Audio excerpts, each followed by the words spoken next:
Not all baseball bats are made the same way. The process is different from company to company.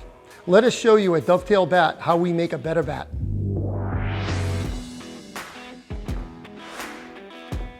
Our process here starts early in the morning. We get in the truck, we drive all around northern Maine from log yard to log yard, just selecting the perfect logs to make baseball bats. One of the best things about being here in Maine is 89% of the land in Maine is forest. We get to pick and choose all the bat logs that we need. Once the logs are hand-picked, we have them trucked by local truckers to our yard. Once they're in the yard, our laborers get to cut and select each piece of wood that's going to be split to make baseball bats. What we're looking for in a log is to have perfectly straight grain so we can ensure that each piece has that perfect thing spot. The second thing we look for is defect-free. We want bats that are nice and clear without any knots or any ingrown bark or any type of defects that are visible to the naked eye. The better the wood starts, the better the bat finishes. Once we saw the wood to 40-inch lengths, we bring them into the shop and we split everything just like firewood. When we have our 40-inch cants, we call them either cants or splits, then we saw them on a special laser-guided saw that ensures that we follow the grain exactly. That's going to give us the assurity that when we go to ink spot it down the road, we have that 0 to 3 degree slope of grain. Once the wood is squared, we put them in the dry kiln. Our dry kiln process is state-of-the-art. It keeps the wood nice and white, stable, and hard. After 14 days, the wood comes out of the kiln. They're turned from squares into dowels. Then they're going to be graded, weighed, and put in a climate-controlled humidor. Each billet is categorized in their own weights, and they're all labeled, ready to make bats.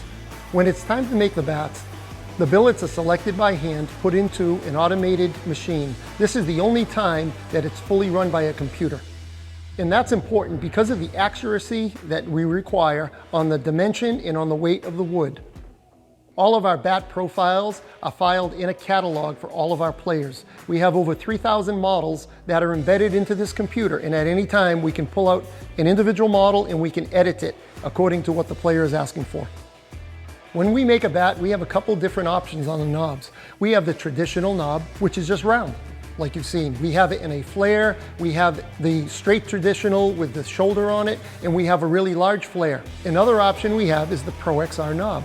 It's ergonomically designed to prevent hamate injuries. It increases bat speed and is much more comfortable in a player's hand.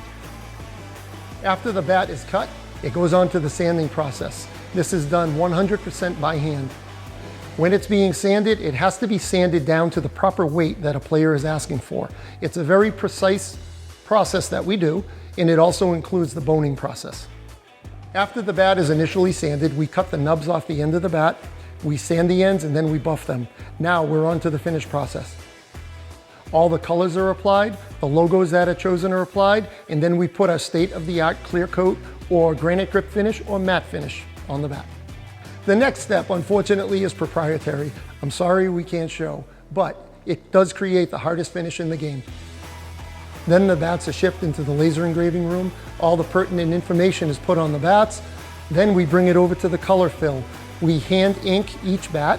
We buff them by hand. We package them in a sealed plastic bag and then off to shipping.